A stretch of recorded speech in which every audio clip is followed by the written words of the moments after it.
నమస్తే welcome to AB news. Yadadri Bhuvanagiri జిల్లా ఆలేరు మండలంలోని గుండ్లగూడెం, శివాలాల్ తండా, శ్రీనివాసపురంలోని గ్రామాలలో మాజీ డీసీసీబీ చైర్మన్ గొంగిడి మహేందర్ రెడ్డి పర్యటించి ఎండిపోయిన వరి పొలాలను చూసి అక్కడి రైతులతో మాట్లాడగా శివాలాల్ తండా రైతులు కన్నీరు గారుస్తూ వర్షాలు లేక తమ పొలాలు ఎండిపోయాయని వాపోయారు. గొంగిడి మహేందర్ రెడ్డి మాట్లాడుతూ కాంగ్రెస్ పాలనే కరువు పాలన అని, కాంగ్రెస్ వచ్చింది దరిద్రం తెచ్చిందని, ముఖ్యమంత్రికి ఎద్దు వ్యవసాయం గురించి తెలియదని, ఆలేరు ఎమ్మెల్యే రియల్ ఎస్టేట్ వ్యాపారం చేస్తున్నాడు తప్ప ప్రజాపాలన చేయడం చేత కాదని విమర్శించారు. ఎమ్మెల్యే బీర్లా ఐలయ్య ప్రభుత్వంతో మాట్లాడి ఎండిన పంటకు ఎకరానికి 25,000 రూపాయలు చెల్లించాలని డిమాండ్ చేశారు. అవసరమైతే బీఆర్ఎస్ పార్టీ తరపున కలెక్టర్ ఆఫీస్ ముందు ధర్నా చేపడతామని పేర్కొన్నారు.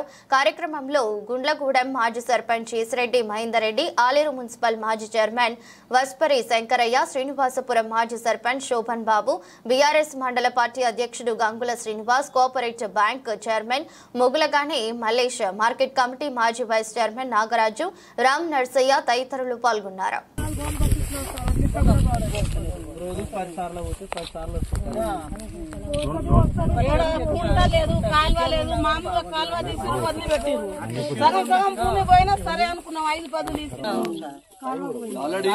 కాల్వకు ఇప్పుడు ఏమైతుందంటే ఇది ఒక్క మన ఊరే కాదు, మొత్తం తెలంగాణ మొత్తం కూడా ఈ కాంగ్రెస్ ప్రభుత్వం వచ్చిన తర్వాత కాళేశ్వరం నీళ్లు కట్టారు. అది వచ్చి దేవాదుల ద్వారా మీకు నీళ్లు రావాలా, అది మొత్తం ఎండబెట్టిండు. కేసీఆర్ కట్టిండని ఆయన ఆనవాళ్ళు ఉండొద్దట. కాళేశ్వరం నీళ్ళే వదిలే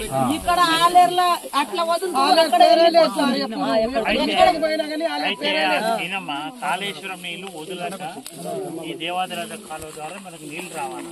ఇప్పుడు ఇదే దేవాదుల కాలువ నీళ్ల ద్వారా గుండాల మండలం కూడా పోతాయి.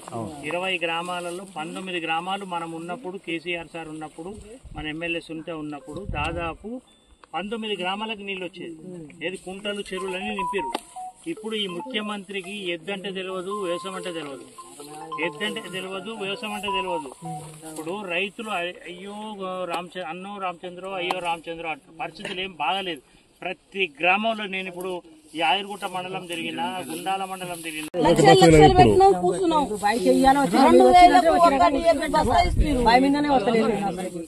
మనకు బాధలు వచ్చినాయి. కేసీఆర్ వదులుకున్నాక మనకు అనేకమైనటువంటి బాధలు. ఎస్టీ తండలలో అయితే ఏ తండల చూడు మీకు తెలుసు, గుంజుకుంటుండు. మీ భూములే గుంజుకుంటుంది. టీవీలలో చూస్తారు కదా, ఆయన కాన్స్టిట్యూన్సీలే భూములు గుంజుకుంటున్నారు. లాగచర్లలో దాన్ని తీసుకుపోయి ఎస్టీలను తీసుకుపోయి జైల్లో పెట్టిండు. మరి అటువంటి పరిస్థితి ఉంది. ఈ కాంగ్రెస్ ప్రభుత్వం ఇప్పుడు ఆలోచిస్తున్నారు అందరూ, అయ్యో తప్పు చేసినాం చెప్పలు వేసుకుంటారు. అంటే నిజంగా కూడా మరి ఇటువంటి పరిస్థితి ఉంది. మరి మన అందరం చూస్తున్నాం. మరి మహిళా రైతులు మరి దాదాపు ఇక్కడ 5 ఎకరాల పొలం నాటు పెట్టి బోర్లు ఎండిపోవడం వల్ల, మరి కాలువ నీళ్లు రాకపోవడం వల్ల, మరి ఈరోజు ఈ కాంగ్రెస్ ప్రభుత్వం కాళేశ్వరం నీళ్లు వదలకపోవడం వల్ల ఈ పరిస్థితి దాపురించిందని చెప్తున్నారు. ఎందుకంటే గతంలో కేసీఆర్ సార్ ఉన్నప్పుడు మరి కాళేశ్వరం నీళ్లు, ఈ దేవాదుల కాలువ పక్కనున్నటువంటి కాలువ, మరి రైతులంతా కూడా ఆనాడు వాళ్ళ ఎకరాలు 2 ఎకరాలు కోల్పోయారు ఆ కాలువ కోసం. మరి ఆ నీళ్లు వదిలినట్టయితే ఆ దేవాదుల కాలువ ద్వారా కాళేశ్వరం నీళ్లు గతంలో వదిలారు. అప్పుడు పంటలు మంచిగా పండినాయని చెప్తున్నారు. మరి ఈరోజు మొత్తం బోర్లన్నీ కూడా ఎక్కడికక్కడ ఎండిపోయినాయి. పరిస్థితి చూస్తే చాలా ఘోరంగా ఉంది. మరి ఎక్కడ చూడు రైతు ఏడుస్తున్నారు. మొత్తం వాళ్ళు కూడా, అమ్మ కూడా చెప్తుంది, మరి నేను ఈ పొలం పెట్టిన తర్వాత ఇది ఎండిపోయిన తర్వాత ఇటు వస్తలేను కూడా నేను రాలేకపోతున్నా, బాధపడి ఇంట్లో పడుకుంటున్నా అని చెప్పి చెప్తుంది. అంటే ఇంత ఘోరంగా మరి ఇది కరువు. కాంగ్రెస్ పార్టీ వచ్చింది, కరువు తెచ్చింది. రెండవది ఇది కల్పితమైనటువంటి కరువు. ఎందుకంటే దేవాదుల ద్వారా కాలువ ద్వారా ఏదైతే గతంలో ఇచ్చినట్టు నీళ్లు వదిలినట్టయితే ఈ ప్రాంతం అంతా కూడా సస్యశ్యామలంగా, కనీసం మరి ఈ వేసిన పొలం కూడా ఎండిపోకుండా, గతంలో నీళ్లు వచ్చినాయి కదా అని చెప్పి వీళ్ళు వేసారు. గతంలో కాలువ నీళ్లు వచ్చినాయి, మరి అప్పుడు బోర్లు కూడా పోసినాయి. కాబట్టి మరి కేసీఆర్ మీద నమ్మకం మీద వాళ్ళు ఈ పంట పొలాలు పెట్టారు. కానీ ఈ రేవంత్ రెడ్డి ప్రభుత్వం వచ్చిన తర్వాత మరి ఈ విధంగా దాపురించింది.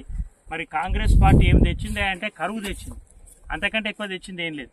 రెండవది కూడా మీరు బాగా ఆలోచన చేయండి. ఇవాళ పరిస్థితి చూస్తే ఈ రేవంత్ రెడ్డి అనే ముఖ్యమంత్రికి ఎద్దంటే తెలియదు, వ్యవసాయం అంటే తెలియదు. కేసీఆర్ లాగా ఇంత వేషం లేదు.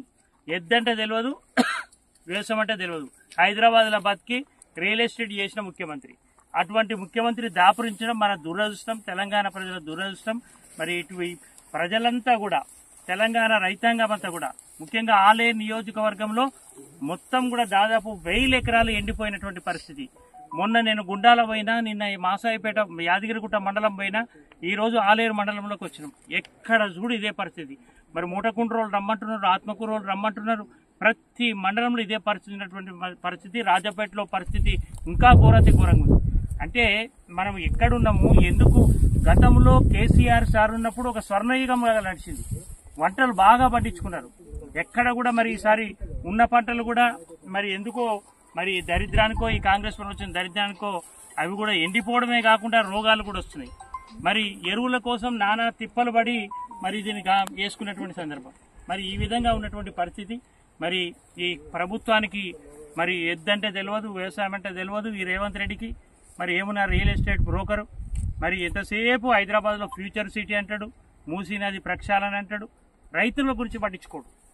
ఎందుకంటే రైతులంతా కూడా కేసీఆర్ పక్షాన ఉన్నారని కక్షతోని మరి ఈరోజు చేస్తున్నటువంటి విషయం. మరి ఎద్దేడ్చిన విషయం, పూర్వీకుల నానుడు ఉంది ఒకటి, ఎద్దేడ్చిన వ్యవసాయం కానీ రైతేడ్చిన రాజ్యం కానీ బాగుండదని చెప్పి. మరి కేసీఆర్ సార్ ఉన్నప్పుడు ఎట్లుండే? ఒక స్వర్ణయుగం లాగమ్మా. ఎన్ని మనకు నీళ్లు వచ్చినాయి అన్నాడు, కాలువ నీళ్లు వచ్చిండే. కేసీఆర్ సార్ ఉన్నప్పుడు 10,000 మంది వచ్చిన సార్, మంది కూడా కేసీఆర్ సార్ ఉన్నప్పుడు ఎట్లుండే? మంచిగుంది సార్. కేసీఆర్ సార్ ఉన్నప్పుడు ఫస్ట్ పండినాయి, పంట మంచిగానే ఉన్నాం.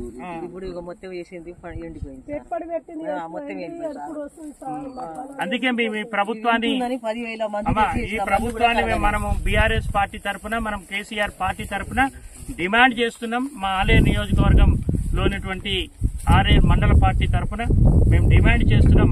మాకు ఖచ్చితంగా ఈ పొలాలు ఎండిపోయినటువంటి పొలాలకు, మరి వరి ఎండిపోయినటువంటి పొలాలకు ఎకరానికి 25,000 రూపాయలు ఇవ్వాలని చెప్పి డిమాండ్ చేస్తున్నాం.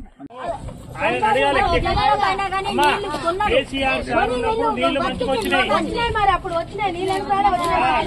ఒక్కూరు కాదు, పంటలు మంచిగా పడినా, నీళ్లు మంచిగా వచ్చినాయి. ఆ పంటలు కూడా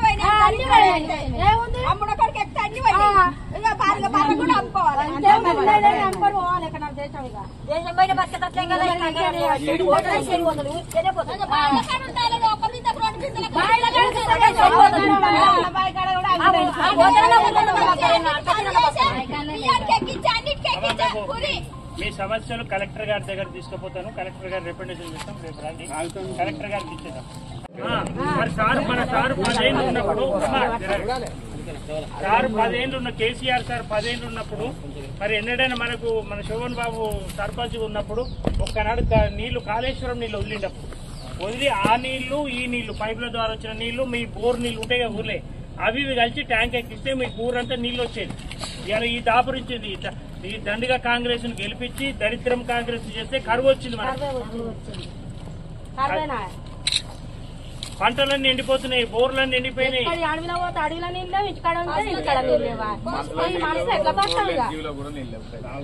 అది మీరు చెప్పాలి, వాళ్ళకి ఎప్పుడు మేము ప్రభుత్వ దృష్టికి తీసుకుపోతాం. ఇక్కడ గెలిచిన ఎమ్మెల్యే కనీసం గ్రామాలకు కూడా వస్తలేడు. మనం 50,000 ఓట్లతో గెలిచిండు మన ఎమ్మెల్యే. మన గెలిచిన ఎమ్మెల్యే ఒక్కనాడు వస్తలేడు, ఈ బాధలు పట్టించుకుంటాడు.